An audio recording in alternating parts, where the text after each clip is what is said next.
N പ്രാണനാഥനെന്നു വരും, എന്നു തീരും എൻ വേദനകൾ. എൻ പ്രാണനാഥനെന്നു വരും, എന്നു തീരും എൻ വേദനകൾ. ആകുലത്തിൽ ആശ്വസിപ്പാൻ, ആവശ്യങ്ങളിൽ ആശ്രയിപ്പാൻ അങ്ങല്ലാതാരുമില്ലെനിക്ക്. ആത്മനാഥ ഈ പാരിടത്തിൽ എൻ പ്രാണനാഥനെന്നു വരും, എന്നു തീരും എൻ വേദനകൾ.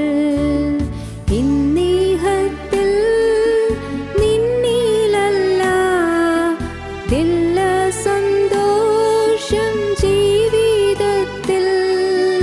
തിങ്ങി വിങ്ങുന്ന സങ്കടവും എങ്ങും പഴിയും നിന്നകളും. എൻ പ്രാണനാഥനെന്നു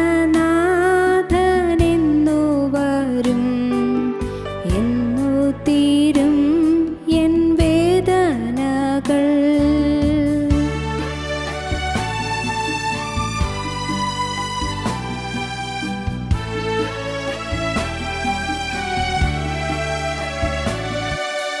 പ്രിയരെല്ലാം കൈവിടുമ്പോൾ, പ്രതികൂലമായി മാറിടുമ്പോൾ, പ്രാണപ്രിയായി ഏഴയാകും പ്രാണിയെ നീയും കൈവിടുമോ?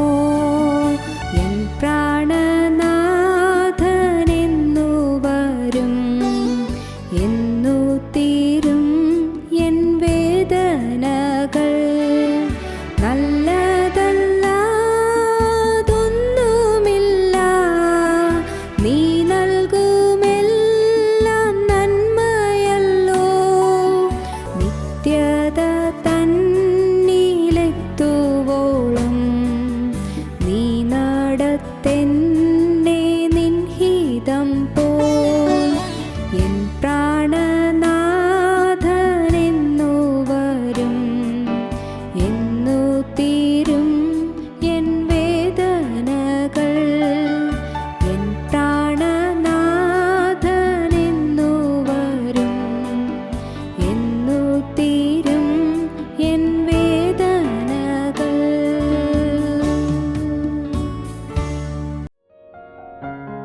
ഞങ്ങളും ക്രൂശിക്കപ്പെട്ട ക്രിസ്തുവിനെ പ്രസംഗിക്കുന്നു.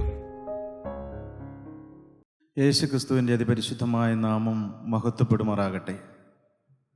ദൈവവചനം ശ്രദ്ധിക്കുന്ന എല്ലാ പ്രിയപ്പെട്ടവർക്കും യേശുക്രിസ്തുവിൻ്റെ നാമത്തിൽ എൻ്റെ എളിയ വന്ദനം ഞാൻ അറിയിക്കുന്നു.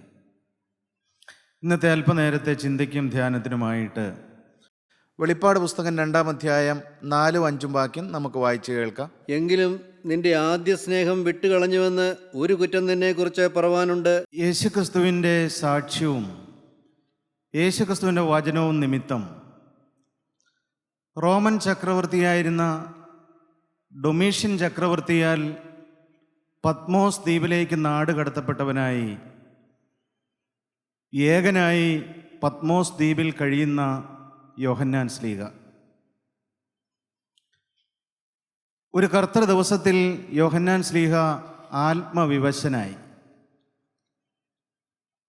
അപ്പോൾ ജീവനുള്ള ദൈവം യോഹന്നാൻ ശ്ലീഹായ്ക്ക് കാണിച്ചു കൊടുത്തതായ, മനസ്സിലാക്കി കൊടുത്തതായ ചില ദർശനങ്ങളും ചില വെളിപ്പാടുകളും ചില പ്രവചനങ്ങളുമാണ് വെളിപ്പാട് പുസ്തകത്തിൻ്റെ ആകത്തുക എന്ന് പറയുന്നത്. നമുക്കറിയാം, വേദപുസ്തകത്തിൽ 66 പുസ്തകങ്ങളാണ് പുതിയ നിയമത്തിലും പഴയ നിയമത്തിലുമായിട്ടുമുള്ളത്. പഴയ നിയമത്തിൽ 39 പുസ്തകങ്ങളും പുതിയ നിയമത്തിൽ 27 പുസ്തകങ്ങളുമുണ്ട്. പഴയ നിയമത്തിലെ 39 പുസ്തകങ്ങളിൽ 17 പുസ്തകങ്ങൾ പ്രവചന ഗ്രന്ഥങ്ങളാണ്. എന്നാൽ പുതിയ നിയമത്തിൽ ഒരേ ഒരു പ്രവചന ഗ്രന്ഥമായിട്ട് കാണപ്പെടുന്നത് വെളിപ്പാട് പുസ്തകമാണ്. വെളിപ്പാട് പുസ്തകം നാം പഠിക്കുമ്പോൾ അതിനെ 3 ഭാഗങ്ങളായിട്ട് നമുക്ക് തരംതിരിക്കാം. 3 ഭാഗങ്ങളായിട്ട്. വെളിപ്പാട് പുസ്തകം 1-ാം അധ്യായം 19-ാമത്തെ വാക്യം നമുക്കൊന്ന് വായിച്ച് കേൾക്കാം. വെളിപ്പാട് പുസ്തകം 1-ാം അധ്യായം 19-ാമത്തെ വാക്യം.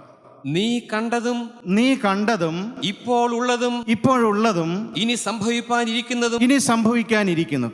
ഇതാണ് വെളിപ്പാട് പുസ്തകത്തെ 3ആയിട്ട് നാം തരംതിരിച്ചാൽ, നീ കണ്ടത്, ഇപ്പോഴുള്ളത്, ഇനി സംഭവിക്കാനിരിക്കുന്നത്. 3ആയിട്ട് നമുക്ക് തരംതിരിച്ച് പഠിക്കാനും ധ്യാനിക്കാനും സാധിക്കും. ഒന്നാമത് നീ കണ്ട കാര്യമാണ്. എന്താണ് യോഹന്നാൻ ശ്ലീഹ കണ്ടത്? 1-ാം അധ്യായം 9 മുതലതായ ചില വാക്യം വായിക്കുമ്പോൾ യോഹന്നാൻ ശ്ലീഹ എന്താണ് കണ്ടതെന്ന് അവിടെ ദൈവവചനത്തിൽ രേഖപ്പെടുത്തിയിട്ടുണ്ട്. എന്താണ് കണ്ടത്? നിങ്ങളുടെ സഹോദരനും യേശുവിൻ്റെ കഷ്ടതയിലും രാജ്യത്തിലും സഹിഷ്ണുതയിലും കൂട്ടാളിയുമായ യോഹന്നാൻ എന്ന ഞാൻ ദൈവവചനവും യേശുവിൻ്റെ സാക്ഷ്യവും നിമിത്തം പത്മോസ് എന്ന ദ്വീപിലായിരുന്നു.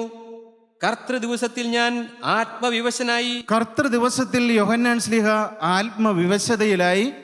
നീ കാണുന്നത് ഒരു പുസ്തകത്തിൽ എഴുതി എഫെസോസ്, സ്മർന, പെർഗമോസ്, തുയത്തര, സർദീസ്, ഫിലദൽഫിയ, ലവോദിക്ക എന്ന 7 സഭകൾക്കും അയക്കുക എന്നിങ്ങനെ കാഹളത്തിനൊത്ത ഒരു മഹാനാദം എൻ്റെ പുറകിൽ കേട്ടു. എന്നോട് സംസാരിച്ച നാദം എന്ത് എന്ന് കാണുവാൻ ഞാൻ തിരിഞ്ഞു. എന്നോട് സംസാരിച്ച നാദം എന്ത് എന്ന് കാണുവാൻ ഞാൻ തിരിഞ്ഞപ്പോൾ 7 പൊൻനിലവിളക്കുകളെയും 7 പൊൻനിലവിളക്കുകളുടെ നടുവിൽ നിലയങ്കി ധരിച്ചുകൊണ്ട് മാറത്ത് പൊൻകച്ച കെട്ടിയവനായി മനുഷ്യപുത്രനോട്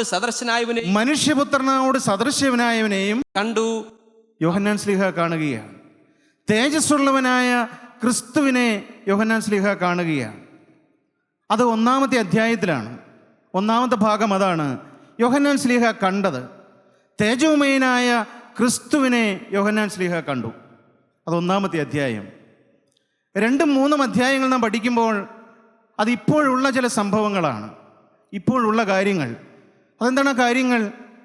അത് ഏഷ്യ മൈനറിലുള്ള 7 സഭകൾക്കുള്ള ഒരു ദൂതാണത്. യോഹന്നാൻ ശ്ലീഹായോട് എഴുതിയിട്ട് ആ സഭകൾക്കെല്ലാം അയച്ചു കൊടുക്കുവാൻ ദൈവത്തിൻ്റെ ആത്മാവ് യോഹന്നാൻ ശ്ലീഹയോട് കൽപ്പിക്കുകയാണ്. അന്ന് ഏഷ്യ മൈനറിലുള്ളതായ 7 സഭകൾ, അതാത് പ്രദേശത്തുള്ള ദൈവമക്കൾ കൂടി വരുന്നൊരു കൂട്ടായ്മയാണ് സഭ എന്ന് പറയുന്നത്. എഫേസോസിലുള്ള ദൈവമക്കൾ കൂടി വരുന്ന സഭയാണ് എഫേസോസിലെ സഭ. സ്മുർന്ന എന്ന് പറയുന്ന ദേശത്ത് കൂടി വരുന്ന ദൈവമക്കളുടെ കൂട്ടായ്മയാണ് സ്മുർന്നയിലെ സഭ എന്ന് പറയുന്നത്. അങ്ങനെ 7 സഭകൾക്കും അവരായിരിക്കുന്ന അവസ്ഥ ദൈവത്തിൻ്റെ പരിശുദ്ധാത്മാവ് യോഹന്നാൻ ശ്ലീഹായ്ക്ക് മനസ്സിലാക്കി കൊടുത്തു, വെളിപ്പെടുത്തി കൊടുത്തു. സഭ എന്ന് പറയുന്നത് രക്ഷിക്കപ്പെടുന്നവരുടെ കൂട്ടമാണ്.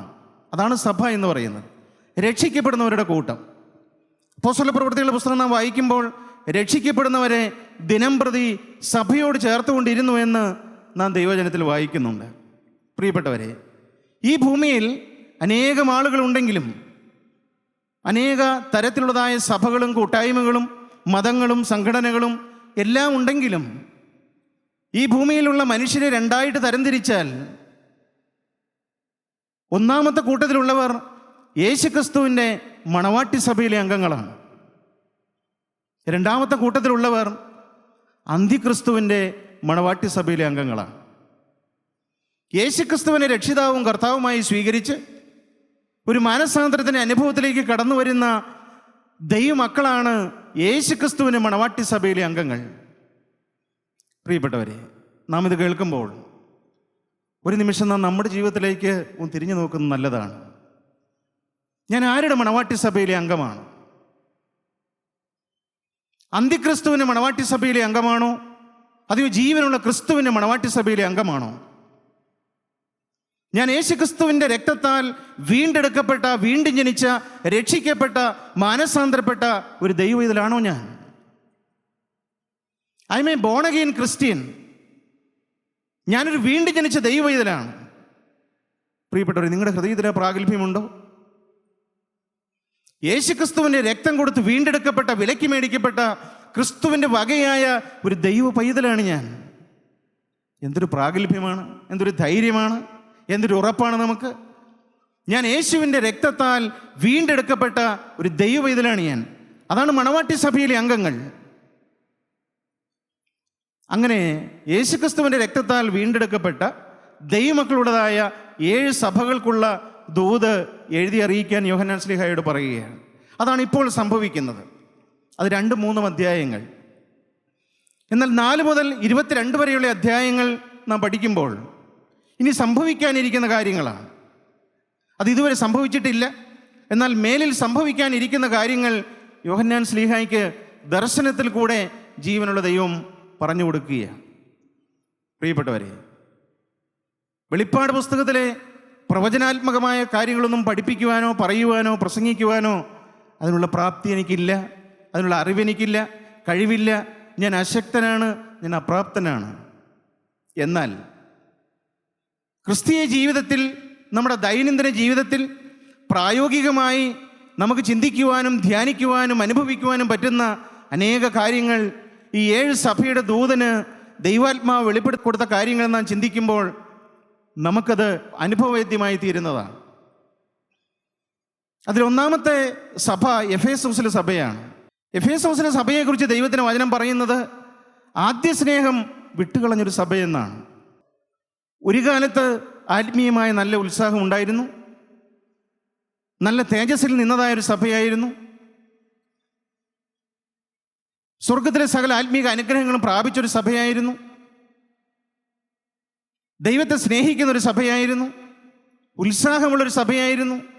തീഷ്ണതയുള്ളൊരു സഭയായിരുന്നു. കാലങ്ങൾ കഴിഞ്ഞപ്പോൾ ക്രിസ്തുവിനോടുള്ള സ്നേഹം കുറഞ്ഞു പോയി. ആദ്യ സ്നേഹം വിട്ടുകളഞ്ഞതായൊരു സഭ. പ്രിയപ്പെട്ടവരെ, ഈ വചനം കേൾക്കുന്ന നിങ്ങളുടെയും ജീവിതത്തിലേക്ക് ഒരു നിമിഷം ഒന്ന് ചിന്തിച്ചു നോക്കുന്നത് നല്ലതാണ്. എനിക്ക് ഒരു കാലത്തുണ്ടായിരുന്ന ആ ക്രിസ്തുവിനോടുള്ള സ്നേഹം, ആ ക്രിസ്തുവിനോടുള്ളതായ ആ ഒരു അടുപ്പം, ആ ക്രിസ്തുവിൻ്റെ സാന്നിധ്യം, ക്രിസ്തുവിൻ്റെ വേലയ്ക്ക് വേണ്ടിയുള്ളതായ തീഷ്ണത, ക്രിസ്തുവിൻ്റെ സാക്ഷിയാകാനുള്ളതായ ആ വലിയ ദാഹം, ക്രിസ്തുവിൻ്റെ വചനം കേൾക്കാനുള്ളതായ ആ വലിയ ദാഹം ഹൃദയത്തിൽ, ക്രിസ്തുവിൻ്റെ വചനം വായിക്കാനുള്ളതായ ദാഹം, ക്രിസ്തുവിൻ്റെ വചനം പഠിക്കാനുള്ളതായ ഉത്സാഹം, ഇതെല്ലാം ഒരു കാലത്തുണ്ടായിരുന്നു. എന്നാൽ ഇന്ന് നമ്മുടെ അനുഭവം എങ്ങനെയുണ്ട് പ്രിയപ്പെട്ടവരെ? നാം ഒന്ന് ചിന്തിച്ച് നോക്കുന്നത് നല്ലതാണ്. ഒരു കാലത്തുണ്ടായിരുന്ന സ്നേഹം ഇന്നെൻ്റെ ജീവിതത്തിലുണ്ടോ, അതെയോ കുറഞ്ഞു പോയോ? എഫേസോസിലെ സഭ ഒരു കാലത്ത് നല്ല ഉത്സാഹത്തോടെ നിന്ന സഭയായിരുന്നു, നല്ല തേജസ്സോടെ നിന്ന സഭയായിരുന്നു, നല്ല അത്യുത്സാഹത്തോടെ ദൈവത്തിൻ്റെ വേലയ്ക്ക് വേണ്ടി നിന്ന സഭയായിരുന്നു, ഓടി നടന്ന സഭയായിരുന്നു. എന്നാൽ അതെല്ലാം കെട്ടുകെട്ട് നശിച്ച് അവരുടെ ആദ്യ സ്നേഹം അവർ വിട്ടുകളഞ്ഞു എന്നാണ് ജീവനുള്ള ദൈവം എഫേസോസിലെ സഭയോട് പറയുന്നത്. 2-ാം അധ്യായം ആദ്യത്തെ ചില വാക്യങ്ങൾ നമുക്ക് വായിച്ചു കേൾക്കാം. വെളിപ്പാട് പുസ്തകം 2-ാം അധ്യായം ആദ്യത്തെ ചില വാക്യങ്ങൾ. എഫേസോസിലെ സഭയുടെ ദൂതനെ എഴുതുക.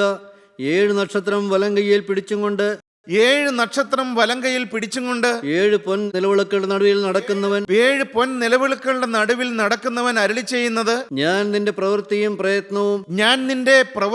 പ്രയത്നവും സഹിഷ്ണുതയും കൊള്ളരുതാത്തവരെ നിനക്ക് സഹിച്ചുകൂടാഞ്ഞതും അപ്പോസ്തലന്മാരല്ലാതിരിക്കെ തങ്ങൾ അപ്പോസ്തലന്മാർ എന്ന് പറയുന്നവരെ നീ പരീക്ഷിച്ച് കള്ളന്മാരെന്ന് കണ്ടതും നിനക്ക് സഹിഷ്ണുതയുള്ളതും എന്റെ നാമം നിമിത്തം നീ സഹിച്ചതും തളർന്നു പോകാഞ്ഞതും എല്ലാം എനിക്കറിയാം. നല്ല ഉത്സാഹമുണ്ടായിരുന്നു. ദൈവം അവരെക്കുറിച്ച്, ജീവനുള്ള ദൈവത്തിൻ്റെ പരിശുദ്ധാത്മാവ് അവരെക്കുറിച്ച് അനേകം നല്ല സ്വഭാവങ്ങൾ എടുത്തു പറയുന്നുണ്ട്. പക്ഷേ വീണ്ടും പറയുകയാണ്, എങ്കിലും ഇങ്ങനെയൊക്കെ ആണെങ്കിലും നിന്റെ ആദ്യ സ്നേഹം നീ നഷ്ടപ്പെടുത്തി കളഞ്ഞു. ആ വാക്യം ഒന്നുകൂടെ വായിക്കാമോ? 4-5 വാക്യം. നിന്റെ ആദ്യ സ്നേഹം വിട്ടുകളഞ്ഞു എന്ന ഒരു കുറ്റം നിന്നെക്കുറിച്ച് പറയാനുണ്ട്. എങ്കിലും നിന്റെ ആദ്യ സ്നേഹം വിട്ടുകളഞ്ഞുവെന്ന് ഒരു കുറ്റം നിന്നെക്കുറിച്ച് പറയാനുണ്ട്. നീ ഏതിൽ നിന്ന് വീണിരിക്കുന്നുവെന്ന് ഓർത്ത്, അതുകൊണ്ട് നീ ഏതിൽ നിന്ന് വീണിരിക്കുന്നുവെന്ന് ഓർത്ത് മാനസാന്തരപ്പെട്ട് ആദ്യത്തെ പ്രവൃത്തി ചെയ്യുക എന്ന് എഫേസോസിലെ വിശ്വാസികളോട് ജീവനുള്ള ദൈവത്തിൻ്റെ ആത്മാവ് കൽപ്പിക്കുകയാണ്. പ്രിയപ്പെട്ടവർ, ഇന്ന് ഈ ദൈവത്തിന് വചനം കേൾക്കുന്ന നിങ്ങളോടും ഈ വചനത്തിൽ കൂടി ജീവനുള്ള ദൈവത്തിൻ്റെ പരിശുദ്ധാത്മാവ് പറയുന്നതാണ്, നീ ആദ്യ സ്നേഹത്തിലേക്ക് മടങ്ങി വരിക, നീ അതിവേഗം മടങ്ങി വരിക, നിന്റെ ആദ്യത്തെ പ്രവൃത്തി ചെയ്യുക. ഇല്ലെങ്കിൽ നിനക്കാണ് നഷ്ടമെന്നാണ് ജീവനുള്ള ദൈവം നമ്മോട് കൽപ്പിക്കുന്നത്. പ്രിയപ്പെട്ടവരെ, നമ്മുടെ ജീവിതത്തിൽ ഒരു കാലത്തുണ്ടായിരുന്ന ആദ്യ സ്നേഹം നഷ്ടപ്പെട്ടു പോയോ?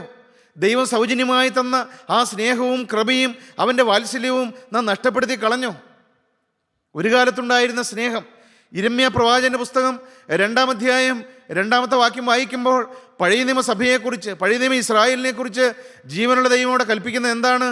പ്രവാചകനായ യിരെമ്യാവിൽ കൂടെ, നീ ചെന്ന് യെരൂശലേം കേൾക്കെ വിളിച്ചു പറയേണ്ടത്, നീ ചെന്ന് യെരൂശലേം കേൾക്കെ വിളിച്ചു പറയേണ്ടത്, എൻ്റെ ജനത്തോട് വിളിച്ചു പറയുവാൻ ജീവനുള്ള ദൈവം യിരെമ്യാവിനെ പരമേൽപ്പിക്കുകയാണ്. നീ എൻ്റെ ജനമായ ഇസ്രായേലിനോട് വിളിച്ചു പറയേണ്ടത്, യഹോവ ഇപ്രകാരം അരുളി ചെയ്യുന്നു, യഹോവ ഇപ്രകാരം അരുളി ചെയ്യുന്നു, മരുഭൂമിയിൽ വിതയ്ക്കാത്ത ദേശത്ത് തന്നെ, മരുഭൂമിയിൽ വിതയ്ക്കാത്ത ദേശത്ത് തന്നെ നീ എന്നെ അനുഗമിച്ചു നടന്ന, നീ എന്നെ അനുഗമിച്ച് നടന്ന നിന്റെ യൗവനത്തിലെ ഭക്തിയും, നിന്റെ യൗവനത്തിലെ ഭക്തിയും, വിവാഹം നിശ്ചയിച്ച കാലത്തിലെ സ്നേഹവും, വിവാഹം നിശ്ചയിച്ച കാലത്തിലെ സ്നേഹവും ഞാൻ ഓർക്കുന്നുണ്ട് എന്ന് ദൈവം ഇസ്രായേലിനെ ഓർമ്മിപ്പിക്കുകയാണ്. ഒരു കാലത്ത് നിനക്ക് എന്നോട് സ്നേഹമുണ്ടായിരുന്നു. നീ മരുഭൂമിയിൽ കൂടി നടന്ന ഒരു കാലത്ത് ഫറവോന്റെ അടിമത്തത്തിൽ നിന്ന് മോചനം പ്രാപിച്ച് നീ തപ്പും കിന്നരവും എടുത്ത് മിരിയാമിൻ്റെ നേതൃത്വത്തിൽ ഫറവോന് ഞാനിനി അടിമയല്ല, പരമസിയോനിൽ ഞാൻ അന്യനല്ല എന്ന് പറഞ്ഞുകൊണ്ട് ആർത്തുപാടി ദൈവത്തെ സ്നേഹിച്ച് നന്ദിയുള്ളൊരു ഹൃദയം ഒരു കാലത്ത് നിനക്കുണ്ടായിരുന്നു. നീ എന്നെ സ്നേഹിച്ചു നടന്നൊരു കാലം നിനക്കുണ്ടായിരുന്നു. ഇസ്രായേലേ, അത് ഞാൻ ഓർക്കുന്നുണ്ട്. പക്ഷേ നിങ്ങളത് മറന്നു കളഞ്ഞു. നിങ്ങളെന്നെ മറന്നുപോയി. ഒരു കാലത്തുണ്ടായിരുന്ന സ്നേഹം ഇന്ന് നഷ്ടപ്പെട്ടു പോയി. ഒരു കാലത്ത് നിങ്ങൾക്ക് എന്നോട് നന്ദിയുണ്ടായിരുന്നു. നിങ്ങളെ വീണ്ടെടുത്ത ദൈവത്തെ, നിങ്ങളെ രക്ഷിച്ച ദൈവത്തെ, നിങ്ങളുടെ പാപം ക്ഷമിച്ചു തന്ന ജീവനുള്ള ക്രിസ്തുവിനെ, നിങ്ങളുടെ അടിമത്തത്തിൽ നിങ്ങൾക്ക് മോചനം തന്ന യേശുവിനെ ഒരു കാലത്ത് നിങ്ങൾക്ക് അറിയാമായിരുന്നു, നിങ്ങൾ ഓർക്കുന്നുണ്ടായിരുന്നു. ആ യേശുവിനോട് നിങ്ങൾക്ക് നന്ദിയുണ്ടായിരുന്നു. എന്നാൽ പ്രിയപ്പെട്ടവരെ, ആ നന്ദിയും സ്നേഹവുമെല്ലാം കുറഞ്ഞു പോയോ നമ്മുടെ ജീവിതത്തിൽ? യേശുവിനെ നാം മറന്നുപോയോ? നമ്മളെ നടത്തിയ വഴികൾ നാം മറന്നുപോയോ? നമ്മെ വീണ്ടെടുത്ത യേശുവിൻ്റെ ആ തിരുരക്തത്തിൻ്റെ അത്ഭുത ശക്തിയെ നാം മറന്നുപോയോ? ആദ്യ സ്നേഹം നഷ്ടപ്പെടുത്തിയവരാരെങ്കിലും ഉണ്ടോ? നീ വിവാഹം നിശ്ചയിച്ച കാലത്ത് നിനക്കുണ്ടായിരുന്നതായ സ്നേഹം. അപ്പോസ്തലനായ പൗലോസ് കൊരിന്ത്യർക്ക് എഴുതിയ 2-ാമത്തെ ലേഖനം 11-ാം അധ്യായം 2-ാം വാക്യത്തിൽ അതിനെക്കുറിച്ച് പറയുന്നുണ്ട്. അപ്പോസ്തലൻ ഭയപ്പെടുകയാണ്. എന്താണ് ഭയപ്പെടുന്നത്? ഞാൻ നിങ്ങളെക്കുറിച്ച് ദൈവത്തിന്റെ എരിവോടെ എരിയുന്നു. അപ്പോസ്തലൻ കൊരിന്ത്യയിലെ ദൈവമക്കളോട് പറയുകയാണ്, ഞാൻ നിങ്ങളെക്കുറിച്ച് ക്രിസ്തുവിൻ്റെ ദൈവത്തിന്റെ സ്നേഹത്തിന്റെ എരിവോടെ എരിയുകയാണെന്നാണ് അപ്പോസ്തലൻ പറയുന്നത്. ഞാൻ ക്രിസ്തു എന്ന ഏക പുരുഷന് ഞാൻ ക്രിസ്തു എന്ന ഏക പുരുഷന് നിങ്ങളെ നിർമ്മല കന്യകയായി ഏൽപ്പിപ്പാൻ വിവാഹ നിശ്ചയം ചെയ്തിരിക്കുന്നു. എന്നാൽ സർപ്പം ഹവ്വായെ ഉപായത്താൽ ചതിച്ചതുപോലെ നിങ്ങളുടെ മനസ്സ് ക്രിസ്തുവിനോടുള്ള ഏകാഗ്രതയും നിർമ്മലതയും വിട്ട് വഷളായി പോകുമോ എന്ന് ഞാൻ ഭയപ്പെടുന്നു എന്നാണ് അപ്പോസ്തലൻ പറയുന്നത്. പ്രിയപ്പെട്ടവരെ, വിവാഹം നിശ്ചയിച്ചതായ ഒരു കാലമുണ്ട്. ക്രിസ്തുവുമായിട്ടൊരു ഉടമ്പടി ചെയ്തൊരു കാലമുണ്ട്. ക്രിസ്തുവിനോട് വാക്ക് പറഞ്ഞതായൊരു കാലമുണ്ട്. ക്രിസ്തുവിന് വേണ്ടി ജീവിതം സമർപ്പിച്ചൊരു കാലമുണ്ട്. മനസാന്തരത്തിന് അനുഭവത്തിലേക്ക് വന്നതായൊരു കാലമുണ്ട്. ആ കാലം നിങ്ങൾ ഓർക്കുന്നുണ്ടോ? ആ കാലത്തിൽ ക്രിസ്തുവിനോടുള്ള സ്നേഹം നിങ്ങൾ ഓർക്കുന്നുണ്ടോ? എന്തൊരു സ്നേഹമായിരുന്നു യേശുവിനോട്. യേശു എന്ന് പറയുമ്പോൾ, യേശുവിൻ്റെ നാമം നാവിലെടുക്കുമ്പോൾ, യേശുവിൻ്റെ നാമം ഉച്ചരിക്കുമ്പോൾ, യേശുവിൻ്റെ വചനം കേൾക്കുമ്പോൾ, യേശുവിൻ്റെ മക്കളെ കാണുമ്പോൾ എന്തൊരു ഹൃദയം നിറഞ്ഞ സന്തോഷമായിരുന്നു. ഹൃദയം തുടിച്ചിരുന്നതായൊരു കാലമില്ലേ? എന്നാൽ ഇന്നതെല്ലാം നഷ്ടപ്പെട്ടു പോയോ പ്രിയപ്പെട്ടവരെ? ഇന്നതെല്ലാം നഷ്ടപ്പെട്ടു പോയോ? യേശുവിനോടുള്ള സ്നേഹം കുറഞ്ഞു പോയോ? ഇന്ന് നിങ്ങളുടെ ജീവിതത്തിൽ പഴുപ്പ് ബാധിച്ചിരിക്കുകയാണോ? പഴയ നിയമ ഇസ്രായേലിനെ കുറിച്ച് ജീവനുള്ള ദൈവം പ്രവാചകനായ ആമോസിന് ഒരു ദർശനം കാണിച്ചു കൊടുക്കുകയാണ്. അവരുടെ ശരിയായ അവസ്ഥ എന്താണ് എന്ന് അവർക്ക് പറഞ്ഞു കൊടുക്കുവാൻ പ്രവാചകനായ ആമോസിന് ജീവനുള്ള ദൈവം ഒരു ദർശനം കാണിച്ചു കൊടുക്കുകയാണ്. എന്താണ് ദർശനം? ആമോസ് പ്രവാചകന്റെ പുസ്തകം 8-ാം അധ്യായം അതിൻ്റെ 1 മുതലുള്ളതായ വാക്യം നമുക്ക് വായിച്ചു കേൾക്കാം. യഹോവയെ കർത്താവ് എനിക്കൊരു കുട്ട പഴുത്ത പഴം കാണിച്ചു തന്നു. ആമോസേ, നീ എന്ത് കാണുന്നുവെന്ന് അവൻ ചോദിച്ചതിന്, പ്രിയപ്പെട്ടവരെ, പ്രവാചകനായ ആമോസിന് ഒരു കുട്ട പഴുത്ത പഴം കാണിച്ചു കൊടുക്കുകയാണ്. എന്നിട്ട് പ്രവാചകനോട് ജീവനുള്ള ദൈവം ചോദിക്കുകയാണ്, ആമോസേ, നീ എന്താണ് കാണുന്നത്? ഒരു കുട്ട പഴുത്ത പഴമെന്ന് ഞാൻ പറഞ്ഞു. ആമോസ് ദൈവത്തോട് പറയുകയാണ്, കർത്താവേ, ദൈവമേ, ഒരു കുട്ട പഴുത്ത പഴമാണ് ഞാൻ കാണുന്നത്. യഹോവ എന്നോട് അരുളി ചെയ്തത്, യഹോവ ആമോസിനോട് പറയുകയാണ്, എന്റെ ജനമായ ഇസ്രായേലിന് പഴുപ്പ് വന്നിരിക്കുന്നു. എന്റെ ജനമായ ഇസ്രായേലിന് പഴുപ്പ് ബാധിച്ചിരിക്കുന്നു. പ്രിയപ്പെട്ടവരെ, ഇന്ന് അനേകരുടെ ഹൃദയത്തിൽ പഴുപ്പ് ബാധിച്ചിരിക്കുകയാണ്. അനേകരുടെ ജീവിതത്തിൽ പഴുപ്പ് ബാധിച്ചിരിക്കുകയാണ്. അനേകരുടെ ആത്മാവിൽ പഴുപ്പ് ബാധിച്ചിരിക്കുകയാണ്. എന്നാൽ അനേകരെ അറിയുന്നുമില്ല. അനേകരുടെ ഹൃദയം ചീഞ്ഞു നാറുന്ന അവസ്ഥയിലാണ്. ഒരു കാലത്ത് ക്രിസ്തുവിനോട് സ്നേഹമുണ്ടായിരുന്നു. ഒരു കാലത്ത് യേശുവിനെ സ്തുതിക്കുന്നവരായിരുന്നു. ഒരു കാലത്ത് യേശുവിനോട് നന്ദിയുണ്ടായിരുന്നു. ഒരു കാലത്ത് യേശുവിൻ്റെ വചനത്തോടൊരു സ്നേഹവും ആർത്തിയും ആവേശവും ഉണ്ടായിരുന്നു. യേശുക്രിസ്തുവിന് വേലയ്ക്ക് വേണ്ടിയുള്ള ഒരു കൊതിയും ദാഹവും ഉണ്ടായിരുന്നു. എന്നാൽ ഇന്നതെല്ലാം നഷ്ടപ്പെട്ടു പോയോ? ഇന്ന് പഴുപ്പ് ബാധിച്ചിരിക്കുകയാണോ? പ്രിയപ്പെട്ടവരെ, ഈ പഴുപ്പിനെക്കുറിച്ച് പ്രവാചകനായ യെശയ്യാ പ്രവാചന പുസ്തകം 1-ാം അധ്യായം 2-ാം വാക്യം വായിക്കുമ്പോൾ അവിടെ വളരെ വ്യക്തമായിട്ട് പ്രവാചകനിൽ കൂടെ ജീവനുള്ള ദൈവം നമുക്ക് പറഞ്ഞു തരുന്നുണ്ട്. യെശയ്യാ പ്രവാചന പുസ്തകം 1-ാം അധ്യായം 2-ാം വാക്യം മുതൽ നമുക്ക് വായിച്ചു കേൾക്കാം. ആകാശമേ കേൾക്ക, ഭൂമിയെ ചെവിതരിക. ജീവനുള്ള ദൈവം ആകാശത്തെയും ഭൂമിയെയും സാക്ഷി നിർത്തിക്കൊണ്ട് ഇസ്രായേൽ മക്കളുടെ അവസ്ഥ തുറന്നു പറയുകയാണ്. ആകാശമേ കേൾക്ക, ഭൂമിയെ ചെവിതരിക. യഹോവ അരുളി ചെയ്യുന്നു, ഞാൻ മക്കളെ പോറ്റി വളർത്തി അവരോ എന്നോട് മത്സരിച്ചിരിക്കുന്നു. വേദനയോടെ ഉള്ളം കരഞ്ഞുകൊണ്ട് ജീവനുള്ള ദൈവം പറയുകയാണ്, അവരെ ഞാൻ വളർത്തിക്കൊണ്ടുവന്നു, അവരെ ഞാൻ നടത്തിക്കൊണ്ടുവന്നു, അവരെ ഞാൻ മിസ്രൈമിൽ ഫറവോന്റെ അടിമത്തത്തിൽ നിന്ന് അവരെ ഞാൻ വിടുവിച്ചു കൊണ്ടുവന്നു. 40 വർഷക്കാലം ഞാൻ മരുഭൂമിയിൽ കൂടി നടത്തി. അവർക്കൊന്നിനും കുറവ് വന്നില്ല. അവരുടെ കാല് വീങ്ങിയില്ല, അവരുടെ വസ്ത്രം പഴകിയില്ല, അവരുടെ ആവശ്യങ്ങളൊന്നും മുടങ്ങിയില്ല. അവർ വെള്ളത്തിന് ദാഹിച്ചപ്പോൾ ഞാൻ അവർക്ക് വെള്ളം പകർന്നു കൊടുത്തു. അവർ ഇറച്ചി ആഗ്രഹിച്ചപ്പോൾ അവർക്ക് ഞാൻ ഇറച്ചി കൊടുത്തു. അവർക്കൊന്നിനും മുട്ടുവന്നില്ല. എന്നാലോ കാളതന്റെ ഉടയവനെയും ദൈവം പറയുകയാണ്, ആകാശമേ കേൾക്ക, ഭൂമിയെ ചെവിതരിക. ഞാൻ മക്കളെ പോറ്റി വളർത്തി, എന്നാൽ അവരോ എന്നോട് മത്സരിച്ചിരിക്കുന്നു. സൃഷ്ടാവിൻ്റെ വേദനയുടെ സ്വരമാണിത് കേൾക്കുന്നത്. മകനെ, ഇത് നിന്നോടാണ് സംസാരിക്കുന്നത്. മകളെ, നിന്നോടാണിത് സംസാരിക്കുന്നത്. ഞാനോ മക്കളെ പോറ്റി വളർത്തി, എന്നാൽ അവർ എന്നോട് മത്സരിച്ചിരിക്കുന്നു. കാള തൻ്റെ ഉടയവനെയും കഴുത തന്റെ യജമാനന്റെ പുൽത്തൊട്ടിയെയും അറിയുന്നു. ഇസ്രായേലോ അറിയുന്നില്ല. ഓ, എൻ്റെ ജനമായ ഇസ്രായേൽ അറിയുന്നില്ല. മൃഗങ്ങൾക്ക് അതിൻ്റെ ഉടയവനെ തിരിച്ചറിയാം. അതിന് ആഹാരം കൊടുക്കുന്ന, അതിന് ഭക്ഷണം കൊടുക്കുന്ന, അതിനെ നടത്തുന്ന യജമാനിനെ മൃഗങ്ങൾക്ക് തിരിച്ചറിയാം. കാളതൻ്റെ ഉടയവനെയും കഴുത തൻ്റെ യജമാനൻ്റെ പുൽത്തൊട്ടിയെയും അറിയുന്നു, എന്നാൽ എൻ്റെ ജനമോ എന്നെ അറിയുന്നില്ല. പ്രിയപ്പെട്ടവരെ, സൃഷ്ടാവിൻ്റെ വേദന, ജീവനുള്ള ദൈവത്തിൻ്റെ ആ ഉള്ളത്തിൻ്റെ കരച്ചിൽ നിങ്ങളുടെ ചെവിയിൽ എത്തുന്നുണ്ടോ? മകനെ, നീ യേശുവിനെ തിരിച്ചറിയുന്നുണ്ടോ? നിന്നെ നടത്തുന്നവനായ, നിന്നെ അനുഗ്രഹിച്ചവനായ, നിന്നെ പോറ്റി പുലർത്തുന്നവനായ, നിന്നെ ഇത്രത്തോളം കൊണ്ടുവന്നവനായ ഈ യേശുവിനെ നീ തിരിച്ചറിയുന്നുണ്ടോ? അവനോട് നിന്റെ ഹൃദയത്തിൽ നന്ദിയുണ്ടോ? അതെയോ നീ അവനെ മറന്നു കളഞ്ഞോ? സഹോദര, ഒരു കാലത്തുണ്ടായിരുന്ന ആ സ്നേഹം നിന്റെ ഹൃദയത്തിലുണ്ടോ? ആ സ്തുതി നിന്റെ നാവിലുണ്ടോ? ആ ഹൃദയ തകർച്ച നിനക്കുണ്ടോ? അതെയോ എല്ലാം നഷ്ടപ്പെട്ടു പോയോ? തഴമ്പച്ച ഹൃദയവുമായിട്ടാണോ ഇന്ന് നീ വചനം കേൾക്കുന്നത്? നീ ഇപ്പോൾ വചനം കേട്ടുകൊണ്ടിരിക്കുമ്പോൾ ജീവനുള്ള ക്രിസ്തുവിനോട് നീ പ്രാർത്ഥിക്കുക, കർത്താവേ, എൻ്റെ ഹൃദയത്തെ ഒന്ന് തകർത്ത് തരണമേ. ഒരു നന്ദിയുള്ള ഹൃദയം എനിക്ക് തരണമേ. തകർന്നതും നുറിയതുമായ ഹൃദയം എനിക്ക് തരണമേ. യഹോവ തകർന്നതും നുറിയതുമായ ഹൃദയത്തെ നിരസിക്കുകയില്ല. പ്രിയപ്പെട്ടവരെ, ഇന്ന് അനേകരുടെ ഹൃദയം കല്ലിച്ചിരിക്കുകയാണ്. ഇന്ന് അനേകരുടെ ഹൃദയം കടുപ്പമായിരിക്കുകയാണ്. ഇന്ന് അനേകർക്ക് പാപബോധമില്ല. ശരിയായ അവസ്ഥ അനേകർ തിരിച്ചറിയുന്നില്ല. എന്തുകൊണ്ടാണ് പ്രിയപ്പെട്ടവരെ? ഹൃദയം കല്ലിച്ചു പോയി. നിങ്ങൾ പ്രാർത്ഥിക്കുക, എൻ്റെ കർത്താവേ, ഈ വചനമാകുന്ന ചുറ്റികൊണ്ട്, ഈ വചനമാകുന്ന വാളുകൊണ്ട് എൻ്റെ ഹൃദയത്തെ ഒന്ന് കീറി മുറിക്കണമേ. എൻ്റെ ഹൃദയത്തെ ഒന്ന് തകർത്ത് തരണമേ. എൻ്റെ ഹൃദയത്തെ ഒന്ന് അലിയിപ്പിച്ചു തരണമേ. എനിക്ക് തകർന്നു നുറുങ്ങിയുമായൊരു ഹൃദയം തരണമേ. വീണ്ടും നമുക്ക് വായിച്ചു കേൾക്കാം. എന്റെ ജനം ഗ്രഹിക്കുന്നതുമില്ല. അയ്യോ പാപമുള്ള ജാതി, അകൃത്യഭാരം ചുമക്കുന്ന ജനം, ദുഷ്പ്രവർത്തിക്കാരുടെ സന്തതി, വഷളായി നടക്കുന്ന മക്കൾ, അവർ യഹോവയെ ഉപേക്ഷിച്ച് ജീവനുള്ള ദൈവത്തെ ഉപേക്ഷിച്ച് ഇസ്രായേലിന്റെ പരിശുദ്ധനെ നിരസിച്ച് പുറകോട്ട് മാറിക്കളഞ്ഞിരിക്കുന്നു. ഇനി നിങ്ങളെ അടിച്ചിട്ടെന്ത്? നിങ്ങൾ അധികം പിന്മാറുകയുള്ളൂ. തല മുഴുവനും ദീനവും ഹൃദയം മുഴുവനും രോഗവും പിടിച്ചിരിക്കുന്നു. അടിതൊട്ട് മുടിവരെ ഒരു സുഖവുമില്ല. മുറിവും ചതവും പഴുത്ത വ്രണവും മാത്രമേ ഉള്ളൂ. അവയെ ഞെക്കി കഴുകിയിട്ടില്ല, വെച്ച് കെട്ടിയിട്ടില്ല, എണ്ണ പുരട്ടി ശമിപ്പിച്ചിട്ടുമില്ല. പ്രിയപ്പെട്ടവരെ, ഇതാണോ നിങ്ങളുടെ അവസ്ഥ? അടിമുതൽ മുടിവരെ ഒരു സുഖവുമില്ല. ചതവും മുറിവും പഴുത്ത വ്രണവും മാത്രമേ ഉള്ളൂ. ഞെക്കി കഴുകിയിട്ടില്ല, വെച്ച് കെട്ടിയിട്ടില്ല, എണ്ണ പുരട്ടി ശമിപ്പിച്ചിട്ടുമില്ല. സഹോദര, ഇതിൻ്റെ നിന്റെ അവസ്ഥയാണോ? നിന്റെ ഹൃദയത്തിൻ്റെ അവസ്ഥയല്ലേ ഇത്? ഹൃദയം ചീഞ്ഞു നാറുകയല്ലേ? തലച്ചോറിൽ അഴുക്കായ ചിന്തകൾ നീ വെച്ച് പുലർത്തുകയല്ലേ? അതിൽ നീ സന്തോഷിച്ചുകൊണ്ടിരിക്കുകയല്ലേ? നിന്റെ ഹൃദയത്തിൻ്റെ അവസ്ഥയല്ലേ ഇത്? ജീവനുള്ള ദൈവം നിന്നെ നോക്കി കരയുകയാണ്. എന്നാൽ അവൻ നിന്നെ മടക്കി വിളിക്കുകയാണ്. അവൻ നിന്നെ മാനസാന്തരപ്പെടാൻ ആവശ്യപ്പെടുകയാണ്. നീ മടങ്ങി വരാനാണ് യേശു നിന്നെ വിളിക്കുന്നത്. യോവേൽ പ്രവാചകന്റെ പുസ്തകം 2-ാം അധ്യായം 12-ാം വാക്യത്തിൽ എന്താണ് ജീവനുള്ള ദൈവം പറയുന്നത് നമ്മോട്? എന്നാൽ ഇപ്പോഴെങ്കിലും നിങ്ങൾ, പ്രിയപ്പെട്ടവരെ, എന്നാൽ ഇപ്പോഴെങ്കിലും ജീവനുള്ള ദൈവം പറയുകയാണ്, മകനെ, വൈകിപ്പോയി, സമയം വൈകിയിരിക്കുകയാണ്.